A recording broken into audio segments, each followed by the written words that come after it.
பிஸ்மில்லாஹிர்ரஹ்மானிர்ரஹீம். அன்பான சகோதர சகோதரிகளுக்கு அஸ்ஸலாமு அலைக்கும் வரஹ்மத்துல்லாஹி வபரகாத்துஹு.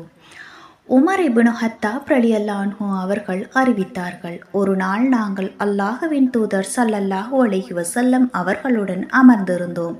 அப்போது ஒருவர் எங்களிடம் வந்தார். அவரது ஆடை மிகவும் வெண்மையாக இருந்தது. அவரது தலைமுடி மிகவும் கருப்பாக இருந்தது. பயணத்தின் எந்த அடையாளமும் அவரிடம் தென்படவில்லை.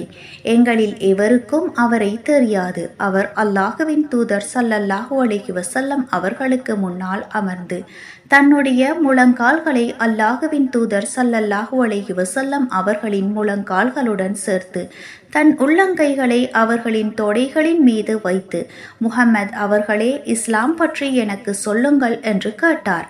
அல்லாஹுவின் தூதர் ஸல்லல்லாஹு அலைஹி வஸல்லம் அவர்கள், இஸ்லாம் என்பது நீ அல்லாஹுவை தவிர வேறு இறைவன் இல்லை என்றும் முஹம்மது நபிகள் நாயகம் ஸல்லல்லாஹு அலைஹி வஸல்லம் அவர்கள் அல்லாஹுவின் தூதர் என்றும் சாட்சியம் கூறுவது, தொழுகையை நிலை நிறுத்துவது, ஜக்காத் கொடுப்பது, ரமலான் மாதத்தில் நோன்பு நோட்பது, மேலும் உமக்கு சக்தி இருந்தால் கஹ்பாவின் இல்லத்திற்கு சென்று ஹஜ் செய்வது என்று கூறினார்கள்.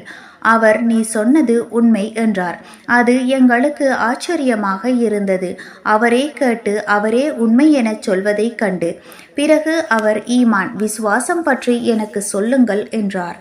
அல்லாஹுவின் தூதர் ஸல்லல்லாஹு அலைஹி வஸல்லம் அவர்கள், ஈமான் என்பது நீ அல்லாஹுவையும் அவனது மலக்குகளையும் அவனது வேதங்களையும் அவனது திரு தூதர்களையும் இறுதி நாளையும் நம்புவது, மேலும் நன்மை தீமை என எல்லாமே இறைவனின் விதியாலே நிகழ்கின்றது என்பதை நம்புவது என்று கூறினார்கள்.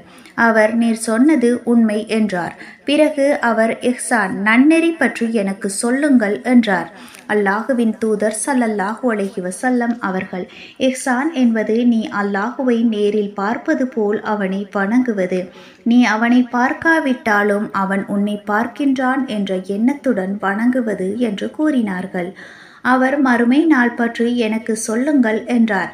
அல்லாஹுவின் தூதர் ஸல்லல்லாஹு அலைஹி வஸல்லம் அவர்கள், கேட்கப்பட்டவர் நானும் கேட்பவர் உம்மையும் விட அதை பற்றி அதிகம் அறிந்தவர் அல்ல என்று கூறினார்கள். அவர், அப்படியானால் அதன் அடையாளங்களை பற்றி சொல்லுங்கள் என்றார். அல்லாஹுவின் தூதர் ஸல்லல்லாஹு அலைஹி வஸல்லம் அவர்கள், அடிமை பெண் தன் எஜமானியை பெற்றெடுப்பது, மேலும் வெறுங்காலுடன் நிர்வாணமாக வறுமையில் ஆடுகள் மேய்த்தவர்கள் உயர்ந்து உயரமான கட்டிடங்களை கட்டுவதை காண்பது என்று கூறினார்கள். பிறகு அந்த மனிதர் கிளம்பி சென்றார். நாங்கள் சற்று நேரம் மௌனமாக இருந்தோம். அப்போது அல்லாஹுவின் தூதர் ஸல்லல்லாஹு அலைஹி வஸல்லம் அவர்கள், உமர், கேள்வி கேட்டவர் யார் என்று உமக்கு தெரியுமா என்று கேட்டார்கள். நான், அல்லாஹுவும் அவனது தூதருமே அறிந்தவர்கள் என்றேன். அல்லாஹுவின் தூதர் ஸல்லல்லாஹு அலைஹி வஸல்லம் அவர்கள், அவர் ஜிப்ரீல் அலைஹிஸ்ஸலாம் அவர்கள் உங்களுக்கு உங்கள் மார்க்கத்தை கற்றுக் கொடுக்க வந்தார் என்று கூறினார்கள். ஆதாரம் சஹீஹ் புகாரி, ஹதீஸ் எண் 50.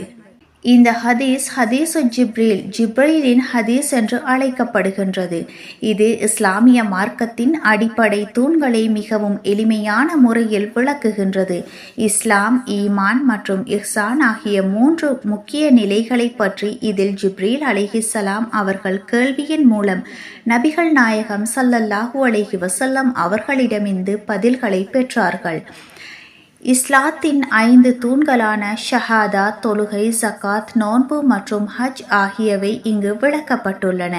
இவை இஸ்லாமிய வாழ்வின் வெளிப்படையான செயல்களாகும். ஈமான், இது இஸ்லாமிய விசுவாசத்தின் 6 அடிப்படைகளான அல்லாஹ், மலக்கு, வேதங்கள், தூதர், இறுதி நாள் மற்றும் நன்மை தீமை அனைத்தும் அல்லாஹுவின் விதியால் ஏற்படுகின்றன என்பதை நம்புவது பற்றியது. இது உள்ளத்தின் நம்பிக்கையை குறிக்கின்றது. இஹ்சான், இது ஆன்மீகத்தின் மிக உயர்ந்த நிலை. நாம் இறைவனை பார்ப்பது போன்று உணர்வுடன் அல்லது குறைந்தது அவன் நன்மை பார்க்கின்றான் என்ற உணர்வுடன் வணங்குவது. இது நம் வணக்கங்களின் தரத்தையும் நேர்மையையும் குறிக்கின்றது.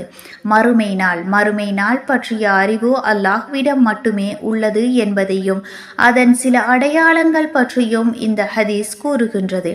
மொத்தத்தில் இந்த ஹதீஸ் ஒரு முஃமினின் வாழ்க்கையின் 3 நிலையான வெளிப்படையான செயல் உள்ளார்ந்த விசுவாசம் மற்றும் உயர்ந்த ஆன்மீக நன்னெறி ஆகியவற்றை ஒருங்கிணைத்து இஸ்லாமிய மார்க்கத்தின் முழுமையான ஒரு சித்திரத்தை நமக்கு அளிக்கின்றது.